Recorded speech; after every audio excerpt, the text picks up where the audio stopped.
O meu primeiro bom dia vai para Deus, porque é Ele quem me dá a chance de acordar e viver mais um dia.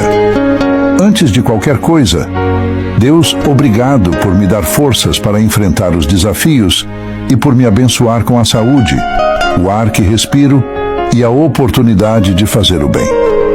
Cada manhã é um presente. Então, antes de olhar o celular, antes de falar com qualquer pessoa, eu paro, respiro fundo e entrego o meu dia nas mãos de Deus. Peço a Ti, Deus, sabedoria para tomar as decisões certas, paciência para lidar com os imprevistos e amor para tratar todos ao meu redor.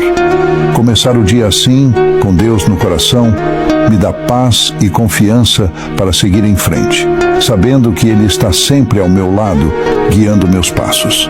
É a forma mais simples e sincera de dizer: obrigado, Deus, por mais um amanhecer.